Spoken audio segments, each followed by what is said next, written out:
اعوذ باللہ من الشیطان الرجیم بسم اللہ الرحمن الرحیم یا ایہا الذین آمنوا کتب علیکم الصیام کما کتب علی الذین من قبلکم لعلکم تتقون صدق اللہ العظیم۔ رمضان المبارک یہ اللہ رب العزت کی طرف سے ایک بڑی عظیم نعمت اور دولت ہے جو اللہ نے اہل ایمان کو عطا کی۔ رمضان کا مہینہ یہ برکتوں کا مہینہ ہے، یہ رحمتوں کا مہینہ ہے، یہ بخشش کا مہینہ ہے، یہ جہنم سے آزادی کا مہینہ ہے، جنت کے حصول کا مہینہ ہے، اللہ تعالیٰ کے قرب کے حاصل کرنے کا یہ مہینہ ہے۔ اس مہینے کے اندر اللہ تعالیٰ اپنے بندوں کو جہنم سے آزادی نصیب فرماتے ہیں، اللہ اپنے بندوں کو اپنے قریب کرتے ہیں، اپنا قرب عطا فرماتے ہیں۔ اور آپ صلی اللہ تعالیٰ علیہ وسلم نے ارشاد فرمایا کہ اللہ تعالیٰ یہ ارشاد فرماتے ہیں کل عمل ابن آدم لہ الا الصیام، کہ ابن آدم کا ہر عمل جو ہے وہ اس کے لیے ہے سوائے روزے کے۔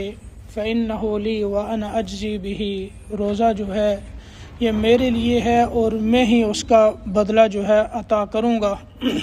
تو جس شخص کا روزہ ہو نہ تو وہ کسی کے ساتھ لڑائی جھگڑا کرے، نہ وہ گالی گلوچ کرے، اگر اس کے ساتھ کوئی برا سلوک کرتا ہے تو وہ یہ کہہ دے کہ انی صائم، کہ میرا روزہ ہے۔ اور آپ صلی اللہ علیہ وسلم نے فرمایا للصائم فرحتان، روزے دار کو دو خوشیاں ملتی ہیں، اذا افطر فرح، جب وہ افطار کرتا ہے تو اس کو خوشی ہوتی ہے، اور جب اپنے رب سے ملاقات کرے گا تو اس وقت وہ خوش ہوگا۔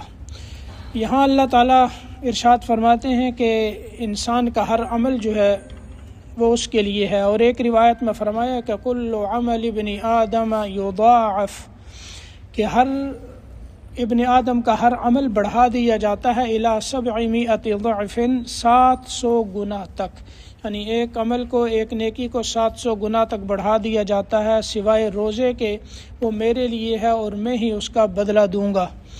تو روزہ یہ ایک ایسی عبادت ہے جو مخفی عبادت ہے، جو کسی دوسرے پر ظاہر نہیں ہوتی۔ آپ نماز پڑھتے ہیں تو سب کو پتہ ہے یہ نماز پڑھ رہا ہے، اس میں قیام ہے، رکوع ہے، سجدہ ہے، سب دیکھنے والے دیکھتے ہیں کہ انسان جو ہے یہ نماز پڑھتا ہے۔ زکوٰۃ ادا کرتے ہیں تو پتہ چل جاتا ہے کہ یہ مال دے رہا ہے۔ حج کرتے ہیں تو سب کو پتہ ہے کہ یہ حج کر رہا ہے۔ کوئی بھی آپ نیک عمل کریں، دوسروں کے اوپر اس کا اظہار ہوتا ہے، ظاہر ہوتا ہے، سوائے روزے کے کہ آپ نے روزہ رکھا ہوا ہے، کسی دوسرے کو یہ معلوم نہیں کہ آپ کا روزہ ہے۔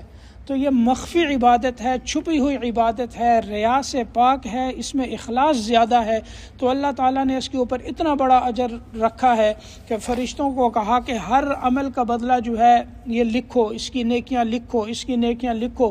لیکن جب روزے کی باری آئی تو اللہ تعالیٰ نے کیا فرمایا فرشتوں کو کہ اس کو رہنے دو، اس کو تم نہ لکھو، یہ میں خود اس کا بدلہ جو ہے اپنی طرف سے خود عطا کروں گا۔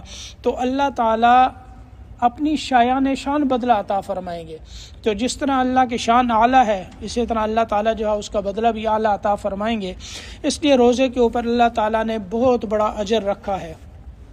اور آپ صلی اللہ علیہ وسلم نے رمضان ہی کی فضیلت میں بیان کرتے ہوئے ارشاد فرمایا کہ من صام رمضان ایمانا واحتسابا غفر له ما تقدم من ذنبه، جو شخص ایمان اور ثواب کی نیت سے روزہ رکھتا ہے اس کے پچھلے گناہ معاف کر دیے جاتے ہیں۔ ومن قام رمضان ایمانا واحتسابا غفر له ما تقدم من ذنبه، اور جو شخص قیام کرتا ہے، رات کو تراویح پڑھتا ہے، تو اللہ تعالیٰ اس کے بھی پچھلے گناہ معاف فرما دیتے ہیں۔ یعنی ایمان اور ثواب کی نیت سے جو قیام کرتا ہے اللہ اس کے پچھلے گناہ معاف فرما دیتے ہیں۔ اب ایمان اور احتساب یہ دینی جو ہے وہ ہوتی، یعنی اس کو یہ دینی ایک اصطلاحات ہیں کہ ان کو دین کے اندر جو ہے یہ ایمان اور احتساب، یعنی انسان کو جب انسان روزہ رکھتا ہے یا قیام کرتا ہے، اس کو اللہ رب العزت کی ذات پہ پورا یقین ہو کہ اللہ اس پر مجھے اجر عطا فرمائیں گے، اور ثواب کی امید ہو اللہ رب العزت کی ذات سے کہ انسان روزہ رکھتا ہے اس کے اوپر بھی اللہ سے قوی امید رکھے کہ اللہ اجر دیں گے، اسی طرح قیام کرتا ہے اس کے اوپر بھی قوی امید رکھے اللہ سے کہ اللہ تعالیٰ جو ہے مجھے اس پر اجر عطا فرمائیں گے۔ تو اللہ تعالیٰ نے ہمیں رمضان کے اندر یہ قیام کی جو نماز تراویح عطا کی ہے، یہ اللہ رب العزت نے بہت بڑا کرم کیا، ایک زائد نماز عطا کی، کیونکہ رمضان کا مہینہ یہ ہے یہ عبادت کا مہینہ، یہ ہے یہ کہ اللہ انسان جو ہے وہ اپنے رب کے قریب ہو جائے، اللہ کے قرب کو حاصل کرنے کا مہینہ ہے کہ انسان اپنے آپ کو اللہ کے قریب کر دے، تو اللہ تعالیٰ کا ہمیں قرب ملے، اس لیے اللہ نے ہمیں یہ رمضان کا مہینہ عطا کیا۔ اس کے بہت سے فضائل ہیں، فضائل کی طرف اب میں نہیں جاؤں گا، صرف مختصراً اب یہ عرض کرتا ہوں کہ یہ جو اتنا عظیم اور مبارک مہینہ اللہ تعالیٰ نے ہمیں عطا کیا ہے، اس کے اندر ہم نے کیا کرنا ہے، اس مہینے کو ہم کس طرح سے گزاریں، ایک مسلمان اس مہینے کو کس طرح سے گزارے تاکہ اس کے رمضان المبارک کے یہ لمحات قیمتی بن جائیں اور اپنے وقت کو وہ ضائع نہ کر سکے۔ اس لیے رمضان آنے سے پہلے ہی انسان جو ہے وہ رمضان کی تیاری کرے، جسے اللہ تعالیٰ نے ہمیں کس لیے پیدا کیا ہے، اپنی عبادت اور بندگی کے لیے پیدا کیا۔ اب فرشتوں کو بھی تو اللہ تعالیٰ نے پیدا کیا ہے، اب وہ بھی تو اللہ تعالیٰ کی عبادت کرتے ہیں، تو پھر انسان کو پیدا کرنے کا کیا مقصد تھا؟ تو اللہ تعالیٰ فرماتے ہیں وَمَا خَلَقْتُ الْجِنَّ وَالْإِنسَ إِلَّا لِيَعْبُدُونَ، کہ میری عبادت کریں۔ اب فرشتے جو ہیں وہ کیا ہیں؟ ان الذین عند ربک لا یستکبرون عن عبادتہ، کہ وہ اپنے رب کی عبادت سے تکبر نہیں کرتے اور اللہ کی تسبیح بیان کرتے ہیں اور اس کے اندر کوئی سستی نہیں ہوتی۔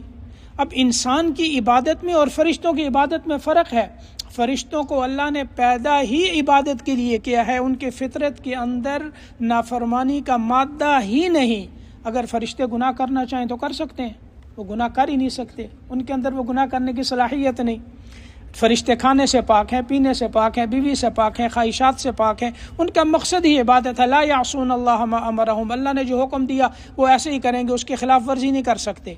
تو اللہ نے ان کو پیدا ہی عبادت کے لیے کیا ہے، ان کے اندر یہ مادہ ہی نہیں ہے کہ وہ اللہ کی نافرمانی کر سکیں، بخلاف انسان کے کہ اللہ تعالیٰ نے اس کے اندر نافرمانی کا مادہ پیدا کیا ہے، اطاعت کا مادہ پیدا کیا ہے۔ قد افلح من زکاہا وقد خاب من دساہا، کہ انسان کو اللہ نے یہ تزکیہ والا مادہ بھی دیا ہے، پاکیزگی کا مادہ بھی دیا ہے، اور انسان کے اندر نافرمانی کا مادہ بھی رکھا ہے کہ انسان گناہ کرنا چاہے تو کر سکتا ہے۔ تو اس لیے اللہ تعالیٰ یہ چاہتے ہیں کہ انسان کو جب گناہ، یعنی انسان کے اندر جب گناہ کا تقاضا پیدا ہو تو انسان اس مادے کو دبا کر اللہ کی اطاعت کی طرف آ جائے۔ اسی لیے اللہ نے انسان کو جو ہے وہ ساری مخلوق میں افضل اور اشرف بنایا ہے کہ اس کے اندر اللہ نے نافرمانی کا مادہ رکھا ہے، اور انسان اس مادے کو دباتے ہوئے، اس پر کنٹرول کرتے ہوئے، اس کا مقابلہ کرتے ہوئے شیطان کا مقابلہ کرتا ہے، نفس کا مقابلہ کرتا ہے، خواہشات کا مقابلہ کرتا ہے۔ اب نفس یہ چاہتا ہے میں نماز کے لیے نہ جاؤں، اس کا مقابلہ کر کر نماز کے لیے آتا ہے۔ اب نفس یہ چاہتا ہے میں جو ہے اس چیز سے بھی لذت حاصل کر لوں جو حرام ہے، لیکن اللہ کا حکم ہے کہ اس کو چھوڑنا ہے، تو انسان اس کا مقابلہ کرتا ہے۔ تو جب انسان نفس کا مقابلہ کر کر اللہ کی اطاعت کی طرف آتا ہے تو اللہ تعالیٰ کو یہ انسان بڑا محبوب بنتا ہے۔ تو رمضان کے مہینے کے اندر سب سے پہلے تو یہ ہے کہ انسان جس مقصد کے لیے آیا ہے اس دنیا کے اندر، جب انسان اللہ سے دور ہوتا ہے تو اللہ تعالیٰ اس کو عبادت کا یہ ایسا قوی مہینہ عطا فرماتے ہیں کہ انسان اس میں اللہ کی طرف آ جاتا ہے۔ اس لیے حدیث پاک میں آپ صلی اللہ علیہ وسلم نے فرمایا کہ جب رمضان کا مہینہ آتا ہے اور اس کی پہلی رات ہوتی ہے تو شیاطین کو قید کر دیا جاتا ہے، اور جنات جو سرکش ہیں ان کو قید کر دیا جاتا ہے، جنت کے دروازے کھول دیے جاتے ہیں، کوئی دروازہ بند نہیں کیا جاتا، جہنم کے دروازے بند ہو جاتے ہیں، کوئی دروازہ نہیں کھلتا، اور اللہ تعالیٰ رمضان کی ہر رات میں جہنم سے لوگوں کو آزادی نصیب فرماتے ہیں۔ اور رمضان کی آخری رات کے اندر جتنے روزے دار ہیں اللہ تعالیٰ سب کو جہنم سے آزاد فرما دیتے ہیں۔ یہ اللہ کا کرم ہے۔ تو رمضان آنے سے پہلے ایک تو انسان رمضان کا نظام الاوقات بنائے کہ ٹائم ٹیبل اپنا سیٹ کرے کہ رمضان کے مہینے کو میں نے کس طرح سے گزارنا ہے۔ سب سے پہلے رمضان آتا ہے تو نماز تراویح ہے، پھر اس کے اندر جو ہے وہ قرآن پاک کی تلاوت ہے۔ اسی طرح انسان نے روزہ رکھنا ہے، تراویح پڑھنی ہے۔ تو رمضان کا مقصد صرف روزہ اور تراویح نہیں، بلکہ رمضان کا مقصد اس سے اور زیادہ آگے ہے کہ انسان اپنے آپ کو پوری طرح اللہ کے حوالے کر دے، کہ انسان کے اندر اگر کوئی یعنی کیسے ضروری کام جو انسان کے لیے رمضان میں کرنے ضروری نہیں، یعنی ایسے زائد کام کہ جن کو رمضان کے بعد کیا جا سکتا ہے، تو انسان ان کو مؤخر کر دے، اور جو وقت بچے اس کو کس میں صرف کرے؟ عبادت میں۔ لیکن ہماری حالت تو یہ ہے کہ ہم یہ کہتے ہیں بس روزہ رکھا ہوا ہے، روزہ رکھنے کے بعد انسان جو ہے وہ ٹی وی کے آگے بیٹھ گیا، موبائل کے آگے بیٹھ گیا، قرآن پاک کی تلاوت سے پھر دور ہو گیا، اب نماز ہے، نماز پڑھ لی جماعت کے ساتھ اور روزہ رکھا ہوا ہے، اور اس میں نہ ذکر ہے، نہ تلاوت ہے، نہ تسبیحات ہے، نہ استغفار ہے، نہ توبہ ہے، کچھ بھی نہیں۔ تو یہ انسان اپنے آپ کو بہت زیادہ نقصان میں ڈال رہا ہے۔ رمضان اس لیے نہیں، یہ جو اوقات ہے ان اوقات کو قیمتی بنانا ہے۔ سب سے پہلے توبہ اور استغفار کے انسان اللہ کی طرف رجوع کرے کہ مجھ سے جتنے گناہ ہوئے ہیں اللہ تو سارے معاف فرما دے، کہ انسان کو اپنے گناہوں پر ندامت ہو، شرمندگی ہو، جو کیے ہیں دل میں اس کے چھوڑنے کا پکا ارادہ ہو، آئندہ اس کے قریب نہ جانے کا پختہ عزم انسان کرے، توبہ کرے۔ پھر جب رمضان کا چاند نظر آئے تو اس میں علماء فرماتے ہیں کہ 2 رکعت نفل پڑھ کر اللہ تعالیٰ سے دعا مانگے کہ یا اللہ یہ رمضان کا مہینہ آ رہا ہے، اس کو اپنی مرضی کے مطابق گزارنے کی توفیق نصیب فرما دے۔ روزے کو رکھے تو پورے آداب کے ساتھ روزہ رکھے۔ اسی طرح اس رمضان کے اندر جو نوافل ہیں ان کی پابندی کرے۔ ایک تو ہے نماز فرض ہے، ایک روزہ ہے، پھر نماز تراویح ہے اور نوافل، انسان ان کی پابندی کرے۔ خاص طور پر جو تہجد کے نوافل ہیں، تہجد کو انسان نہ چھوڑے۔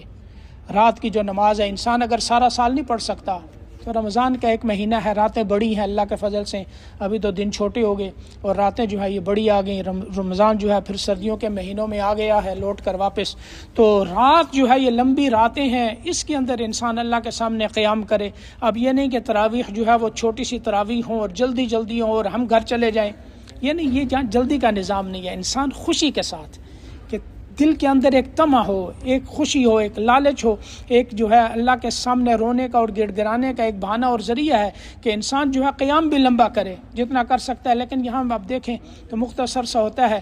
ہمارا تو وہاں جو ہے مسجد عثمان میں الحمدللہ لمبا قیام ہوتا تھا، تو جیسے اللہ کو منظور ہو ایسے ہی ہوتا ہے اللہ کی طرف سے۔ تو اس دفعہ تو نہیں ہو سکتا تراویح کا سلسلہ اور نظام، تو لیکن یہ ہے کہ وہاں الحمدللہ 2-2.5 گھنٹے کا جو ہے وہ 2 گھنٹے تک جو ہے انسان جو ہے وہ تراویح پڑھتے ہیں۔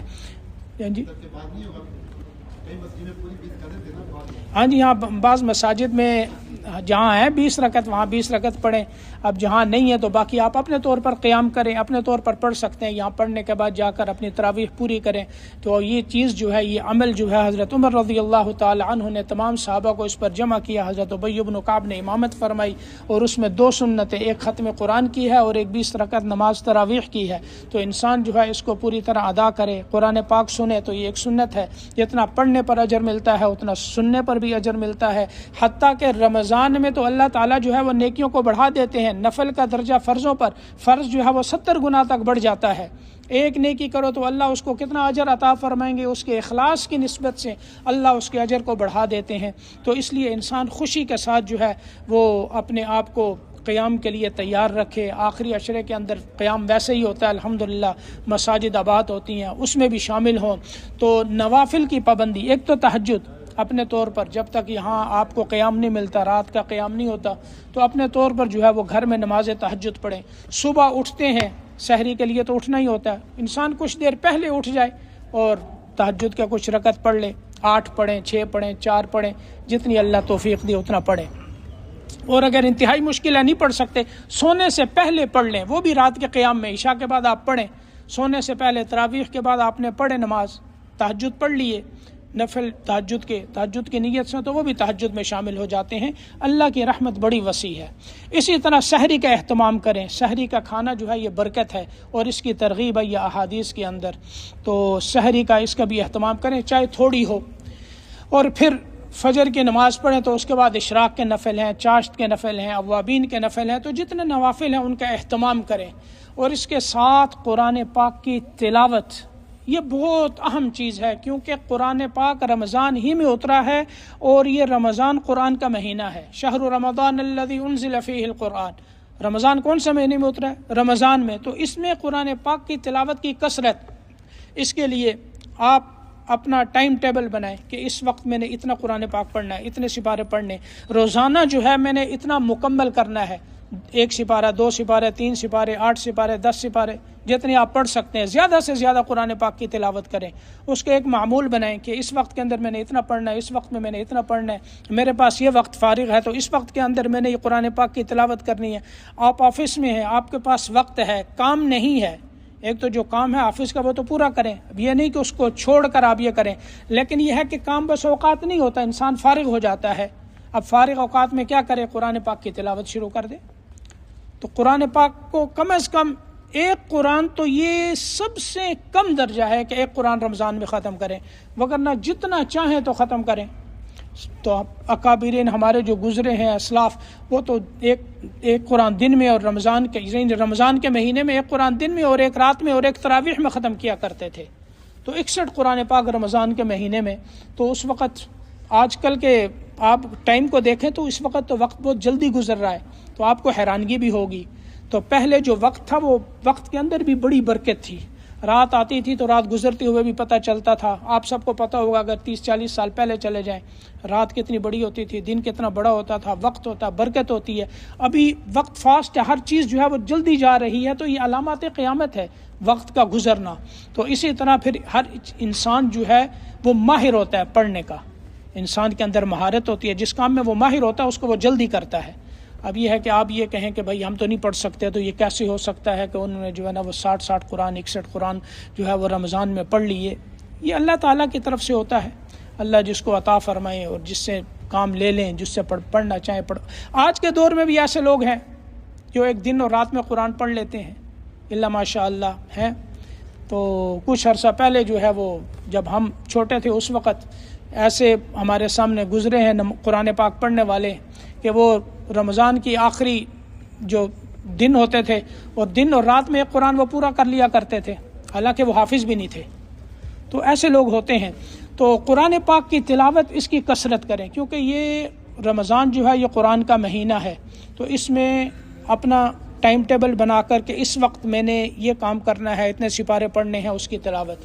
اس کے علاوہ نوافل بتا دیے، اور اس کے ساتھ جو ہے وہ ذکر اللہ کی کثرت کریں، کیونکہ قرآن پاک میں اللہ تعالیٰ نے جس طرح نمازوں کا ذکر کیا، روزوں کا اور عبادات کا، کسی کے بارے میں یہ نہیں کہا کہ اس کو کثرت سے کرو، لیکن جب ذکر کی باری آئی اللہ نے فرمایا یا ایھا الذین آمنوا اذکروا اللہ ذکرا کثیرا، اللہ کا بہت زیادہ ذکر کرو کثرت کے ساتھ۔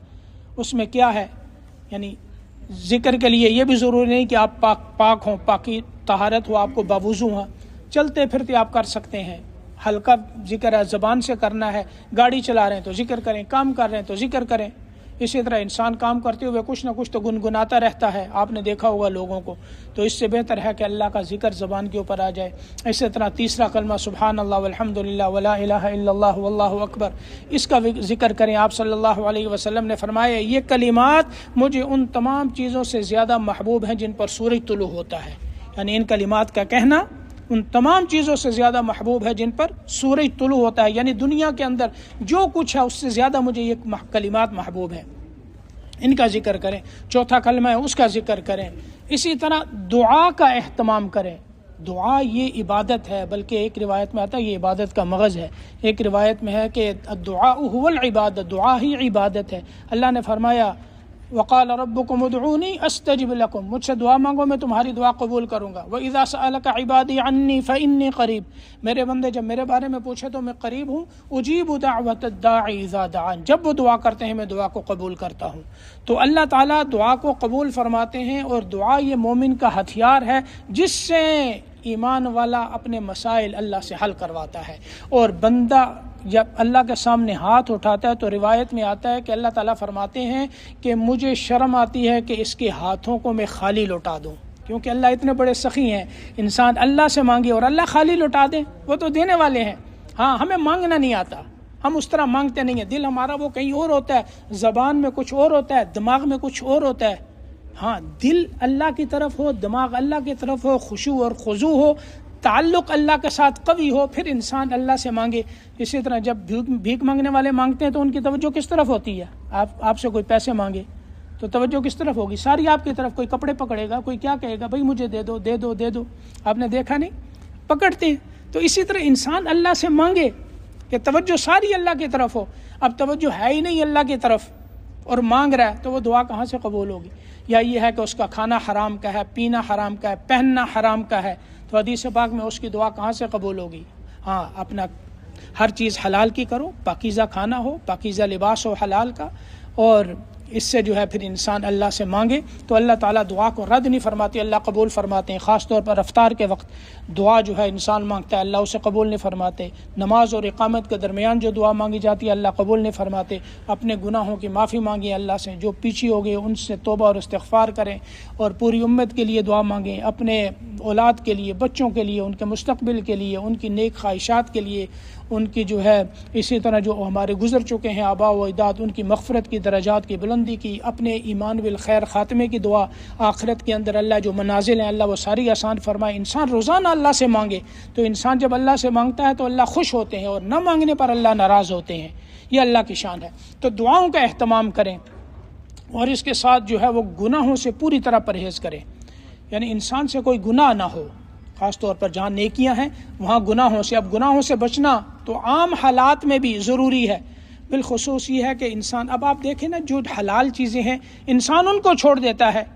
رمضان کے اندر کھانا حلال ہے، پینا حلال ہے، بیوی یعنی کھانا جو ہے رمضان کے علاوہ حلال ہے، پینا حلال ہے، بیوی کے پاس جانا حلال ہے۔ جب انسان نے روزہ رکھا یہ ساری چیزیں حرام ہو گئیں۔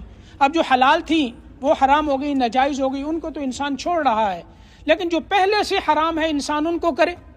اب روزہ رکھا ہوا ہے، اس میں کیا کرنا ہے انسان کو؟ اپنی آنکھوں کی حفاظت کرے۔ اب یہ نہیں کہ اس سے موبائل دیکھ رہا ہے، غلط چیزیں دیکھ رہا ہے، ڈرامے دیکھ رہا ہے، فضولیات پہ لگا ہوا ہے، ٹی وی کے آگے بیٹھا ہوا ہے۔ اب انسان نے روزہ رکھا ہوا ہے تو کانوں کی حفاظت کرے، یہ نہیں کہ غیبت سن رہا ہے، گانے سن رہا ہے، فضولیات سن رہا ہے۔ اسی طرح زبان کی حفاظت کرے کہ اس سے کہیں غیبت نہ نکلے، کسی کی چغلی نہ نکلے، کسی کی برائی نہ نکلے، کسی گالم گلوچ نہ ہو، کسی کے اوپر جو ہے وہ غلط بات کسی کے بارے میں نہ کہے۔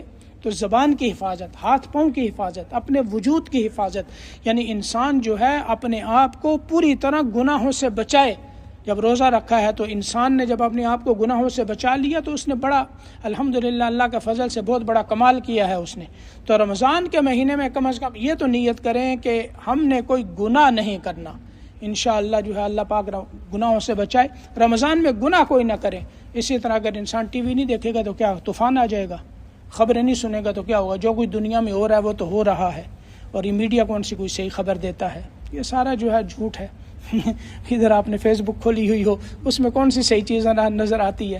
اور افسوس یہ ہوتا ہے کہ انسان جو کچھ آ رہا ہوتا ہے میڈیا پہ انسان اس کا یقین کرتا ہے، اور جو کوئی سامنے آپ کو بات بتا رہا ہو صحیح، انسان اس سے جو ہے وہ منہ پھیر لیتا ہے۔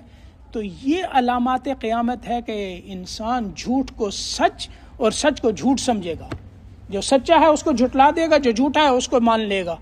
تو آج کل ہمارے میڈیا جو ہے یہ سب سے بڑا فتنہ تو یہ میڈیا کا ہے۔ تو رمضان میں کم از کم جو ہے اس سے انسان اپنے آپ کو دور کرے، یعنی کہ ضروری نہیں ہے، ہاں ضرورت کے مطابق استعمال کریں۔ کوئی ضروری میسیج ہے، کوئی ضروری چیز ہے، کوئی ضروری پیغام ہے، واٹس ایپ استعمال کرتے ہیں، اچھی چیز دوسروں کو بھیج دیں، کوئی دعائیں ہیں وہ بھیج دیں، رمضان کے پیغامات ہیں وہ بھیج دیں، دروس ہیں وہ بھیج دیں، قرآن پاک کی تلاوت ہے وہ بھیجیں۔ جو اچھی چیزیں ہیں ان کا استعمال کریں، ہاں غلط چیز کا استعمال نہ کریں۔ ایک چیز ہے موبائل ہے، اگر اس کا استعمال آپ کریں گے غلط تو گناہ ہوگا۔ اگر اسی کا استعمال، اس کو اچھے طریقے سے استعمال کریں، اچھی چیزیں، اور اس میں جو ہے آپ اچھی چیزوں کو اختیار کرتے ہیں تو یہ اچھی بات ہے۔ کرنا انسان نے خود ہوتا ہے، تو انسان جو ہے اس سے دور رہے۔ اس کے علاوہ جو ہے زکوٰۃ اور صدقات، اس کی انسان جو ہے وہ کثرت کرے۔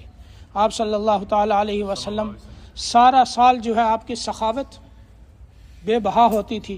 رمضان میں آتا ہے کہ جو جھونکے مارنے والی ہوا ہے، جو ریح المرسلہ جس کو کہتے ہیں، ایسی ہوا جس بہت تیز ہوتی ہے، آپ کی سخاوت اس سے بھی بڑھ جاتی تھی۔ جو آتا تھا اللہ کے راستے میں، جو آتا تھا اللہ کے راستے میں، صدقات یہ انسان نکالے۔